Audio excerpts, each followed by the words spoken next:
Assalamualaikum warahmatullahi wabarakatuh. Nah, di pertemuan kali ini kita masih membahas tentang vektor, tapi sebelumnya itu kan tentang penjumlahan dan pengurangan vektor ya. Nah, kali ini Ibu akan membahas tentang perkalian vektor dengan skalar dan perbandingan vektor. Oke, kita masuk ke perkalian vektor dengan skalar. Nah, misalkan di sini Ibu ngambil contohnya itu vektor U ya.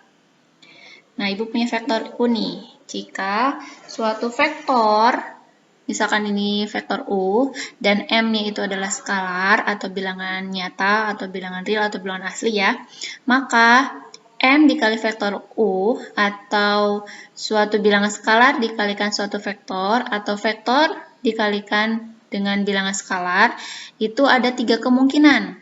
Yang pertama, kemungkinan pertama, jika M-nya lebih besar dari 0 atau suatu bilangan skalarnya bernilai positif, maka perkalian bilangan skalar dengan suatu vektor tersebut adalah vektor yang searah dengan vektor tersebut gitu. Jadi, kalau misalkan di sini M dikali vektor U, maka vektor yang searah dengan vektor U gitu. Nah, di sini Ibu lihat gambar di samping ya. Di sini Ibu ada sebuah gambar, tapi di sini vektor V. Misal di sini ada vektor P-nya arahnya ke atas.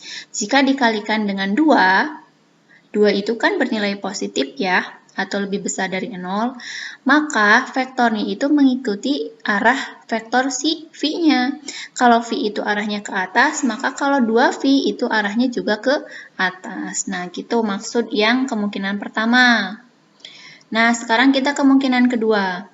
Jika M-nya kurang dari 0 atau bilangan skalarnya bernilai negatif, maka perkalian bilangan skalar dengan suatu vektornya adalah vektor yang arahnya berlawanan.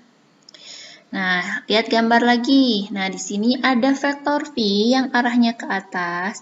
Jika kita kalikan dengan bilangan skalar negatif, misalkan ini yang di sini kita kalikan dengan negatif 1, maka arahnya berlawanan dengan vektor yang sebelumnya.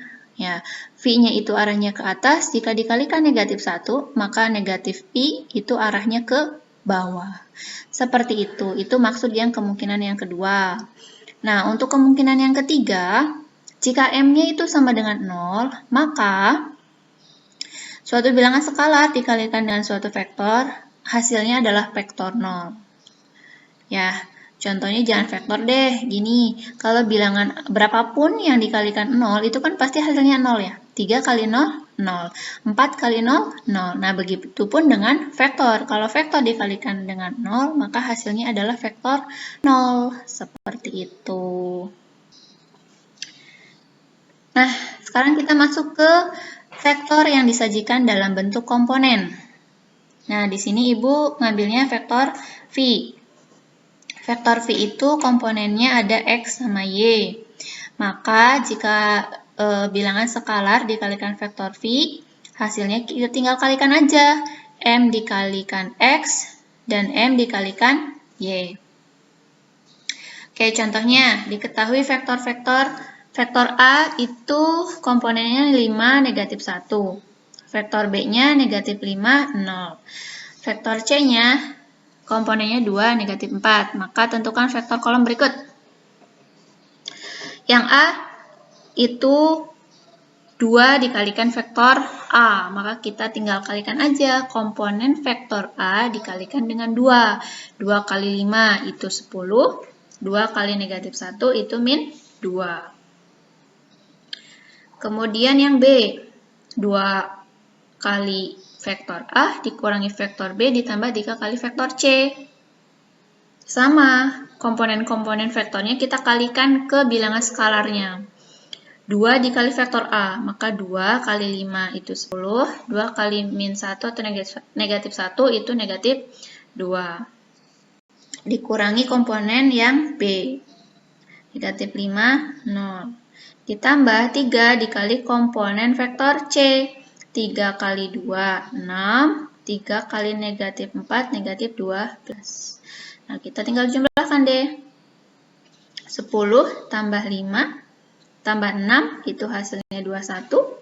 Negatif 2 ditambah 0 ditambah negatif 12, itu hasilnya negatif 14.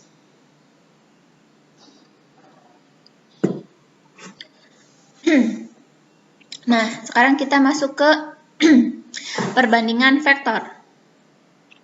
Nah, di sini ada sebuah gambar ya, bisa dilihat sendiri. Ada sebuah vektor posisi, di mana vektor U itu vektor posisi antar titik A. Kalau vektor P itu vektor posisi dari P. Nah, kalau yang vektor V itu vektor posisi titik B, gitu kan ya. Nah, jadi untuk misalkan vektor U-nya itu komponennya XY, maka koordinat A-nya jadi XA, YA. Begitupun dengan yang V, misalkan kalau V-nya X komponennya XY, maka untuk titik B-nya itu adalah XB, YB, seperti itu ya. Nah, jika ini kan ada P ya, maka kan ini di sini P-nya itu terletak di antara garis AB. Nah, maka kita bisa tarik perbandingan nih untuk ruas garis AB dengan titik P yang berada di tengah-tengahnya. Perbandingannya itu adalah M berbanding N. Boleh aja kalian pakainya P atau Q ya, terus sini Ibu pakainya M berbanding N. Nah, berarti vektor AP itu M, vektor PB-nya itu adalah N. Maka di sini panjang vektor AP berbanding panjang vektor PB itu adalah M berbanding N. Nah, untuk mendapatkan rumus-rumusnya, nah kita uraikan dari yang ini. Nah, ini berlaku kali silang ya. Jadi nanti kita tinggal kalikan M dikali vektor panjang vektor PB sama dengan N-nya juga dikalikan dengan panjang vektor AP. Berarti M dikali, nah panjang vektor PB. PB mana nih? Yang ini kan, PB. Berarti kan vektor V dikurangi vektor P. Disama dengan N dikali panjang vektor AP. AP mana AP? AP ini kan. Nah, berarti tinggal dikurangi deh. Vektor P dikurangi vektor U. Kemudian setelah itu kita dikalikan masing-masingnya. M kali vektor P, kemudian dikurangi M kali vektor P. Yang ini juga sama ya. Dikalikan satu-satu. N dikali vektor P, N-nya juga dikalikan vektor U. Kemudian didapat seperti ini. Nah, kita pisahkan yang vektor P dengan vektor P. Di sini kan ya N kali vektor P ditambah M dikali vektor P. Ya, vektor P sama vektor P dikelompokkan. Sama dengan N kali vektor U ditambah M kali vektor P. Maka didapatkan vektor P-nya itu adalah hasilnya N kali vektor U ditambah M dikali vektor P per M plus N. Tuh. Nah, oleh karena vektor U, vektor P, dan vektor V merupakan vektor posisi dari titik A, P, dan B, maka untuk menentukan koordinat titik P-nya berarti XP, YP dapat menggunakan rumus berikut. Nah, ini. Untuk menentukan XP-nya, N dikali koordinat titik X ya, dari titik A, ditambah M dikali koordinat X dari titik B per M plus N. Jadi M sama N-nya ini adalah yang perbandingannya. Begitupun dengan menentukan si Y-nya atau YP-nya. Berarti N dikali koordinat Y pada titik A ditambah M dikali koordinat Y pada titik B per M plus N. Catatan, ini ada dua catatan nih. Yang pertama, jika P-nya terletak di dalam ruas garis AB atau di antara AB, maka M dan N-nya itu bertanda positif. Nah, M-nya 3, N-nya 6 ya, kalau contoh di sini. Ingat, kalau P-nya di antara AB itu berarti M dan N-nya bernilai atau bertanda positif atau perbandingannya positif. Tapi yang kedua, jika P-nya ada di perpanjangan AB. Nah, di sini kan ada garis AB nih. Kemudian P-nya itu terletak setelah si B, berarti kan perpanjang lagi nih si ruas garis AB di sini. Maka itu adalah M-nya positif dan N-nya itu negatif. Nah, contoh di sini berarti M-nya 9, N-nya itu negatif 4. Seperti itu. Oke, kita masuk ke contoh supaya lebih paham ya. Di sini ada dua titik A sama B. Titik A koordinatnya 3, negatif 5. dan titik B itu koordinatnya negatif 7,10. Jika P terletak di antara AB. P terletak di antara AB, ingat berarti kalau terletak di antara AB, perbandingannya itu tandanya si M sama N-nya bertanda positif. Dengan perbandingan 2 berbanding 3, tentukan koordinat P. Berarti kalau koordinat P itu kita mencari XP dan YP.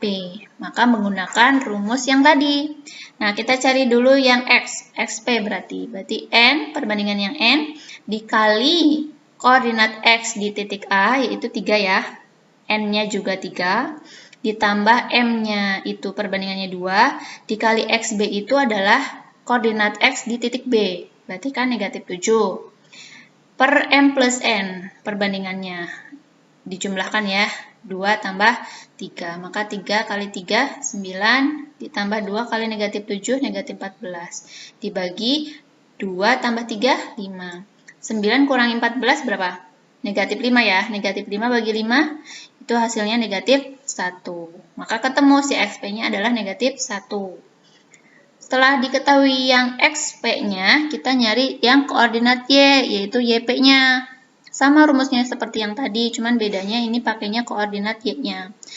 N dikali N-nya perbandingannya, nah YA-nya itu adalah koordinat Y di titik A. Nah, lihat di sini, berarti kan negatif 5 ya. Negatif 5, ditambah M-nya itu adalah perbandingannya berapa? 2, dikalikan YB itu koordinat Y di titik B, di sini 10.